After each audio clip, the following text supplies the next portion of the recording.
Skidink. Skidink. Skidink. Skidink. Skidink. Skidink. Skadoosh. Skadoosh. Doo-doo-doo-doo-doosh. Welcome back. I'm Joey Moss with Bad Boy Gaming. We're going to have some more fun. That's right. We're going to turn things up. War of the Spark spoilers. They're going to be coming for the next week or so.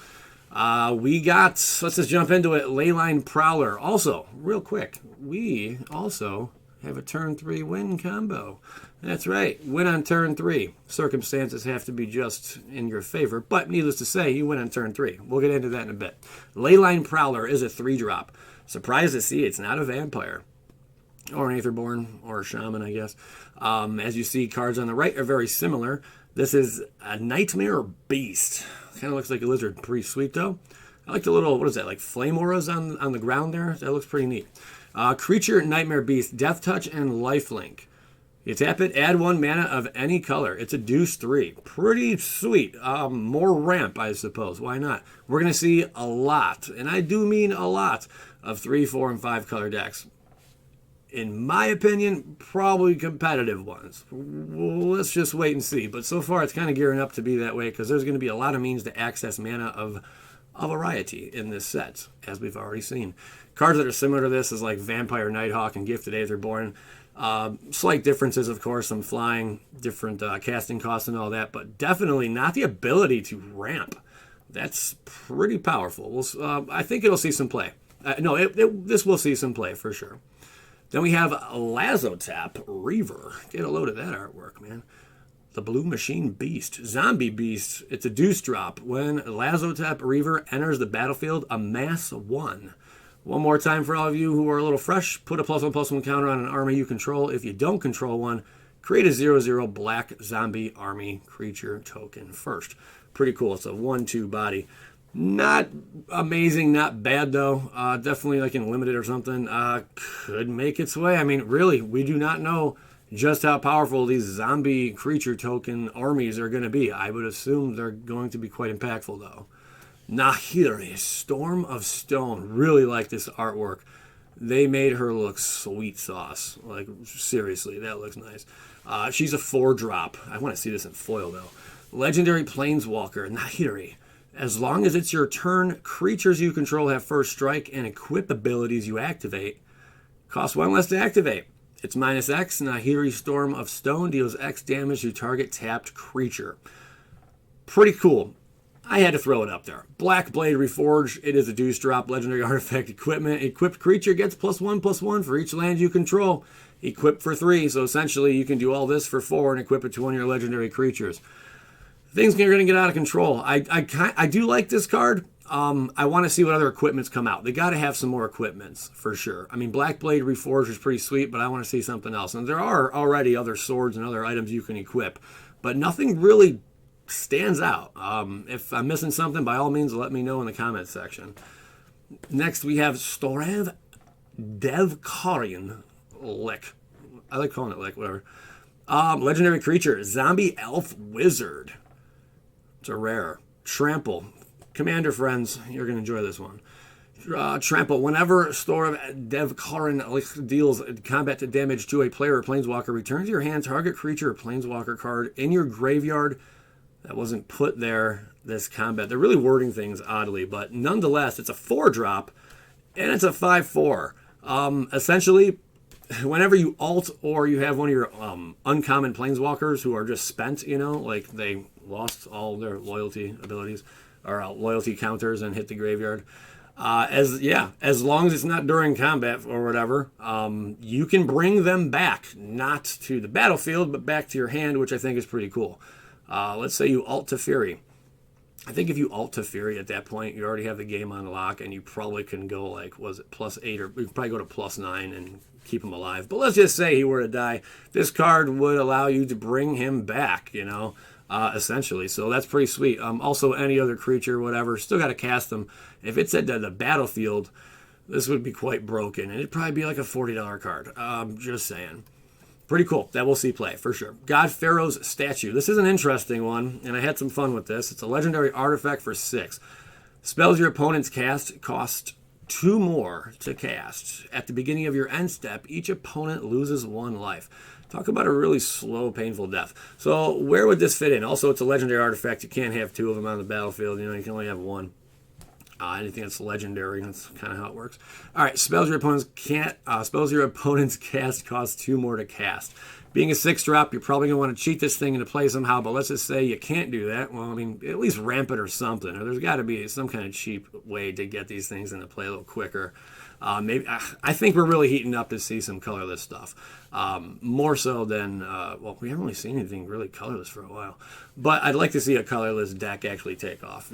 Not this standard. It's probably going to be the next one or the one following. But needless to say, some kind of like taxes kind of build, you know? And in the tax kind of build, I threw some cards together. You got Barge Steward of Argive. It's the 4-drop, a legendary creature, human soldier from Dominaria. Vigilance creatures can't attack you or planeswalkers you control unless their controller pays 1 for each of those creatures. It is a deuce 4, so you have something like that. And then you got your old Smothering here enchantment. Whenever an opponent draws a card, that player may pay 2. If the player doesn't, you create a colorless treasure artifact token with sacrifice artifact to add 1 mana of any color. Also, that can help you ramp up a little bit quicker to get to it. And then the old Taker. It's a deuce drop. During your turn, spells your opponents cast cost 1 more to cast, and abilities your opponents activate cost 1 more to activate unless they're mana abilities in the Afterlife one. I just threw this in there for fun. It's some kind of weird, wacky tax control deck. You know, like, if you want to do anything, you have to pay for it. Excuse me, sir. But it is an uncommon card. Could it have been rare? Yeah, if it was a 5-drop, it would have been rare, but it's a 6-drop. I definitely think, though, if this is going to be impactful, you're going to have to cheat into play or get it on, like, get it out there like turn 4 or something, you know, using some kind of dorks or something to get it out. Decent, but again, I don't think it's going to have that competitive edge, but time will tell. Who knows? Next, we have Invading Manticore. It's a 6-drop. When Invading Manticore enters the battlefield, amass for deuce. So you can go ahead and make 2 more of these little armies. Not too bad. No, it's bad. It's a 4/5. You're going to see this probably just in limited. I don't see it having any other purpose. I mean, outside of limited, why you would... For 6, there's just so many better options. Let's just face facts. It's that simple.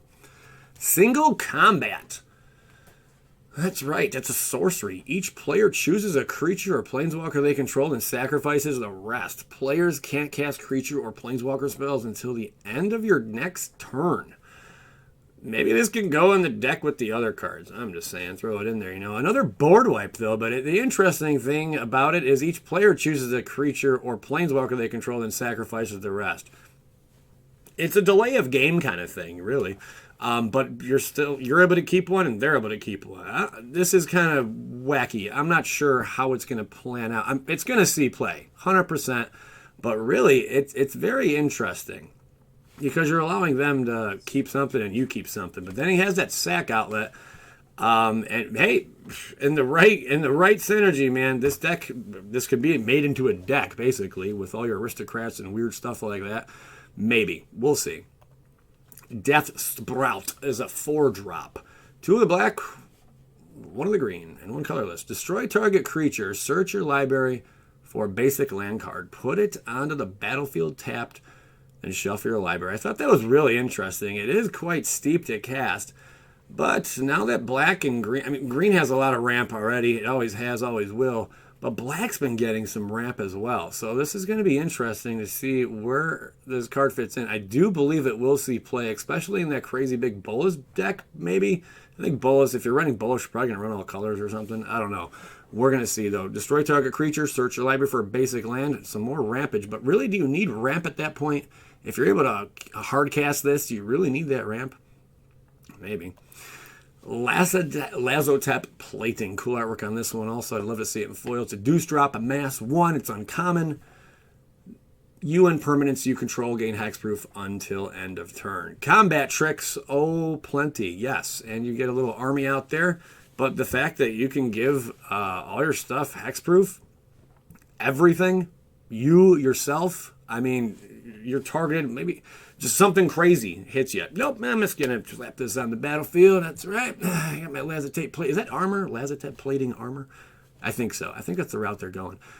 It will see play. 100 billion, 1,000% this card will see play. It'll be in quite a few decks. I don't know, Lazotep Behemoth. The Lazotep. Am I even saying that right? Nobody knows. It's a 5-drop, 5/4. Not going to see any play. It's a zombie hippo. What the heck do you expect out of a zombie hippo? I, for one, don't expect a whole lot. All right. Remember Hungry Hungry Hippos back in the day? That was so much fun. Basically, it was like button mashing, with like consoles now. But it was just, you had a board game and you're just going like that over and over. Yeah. It entertained me as a child.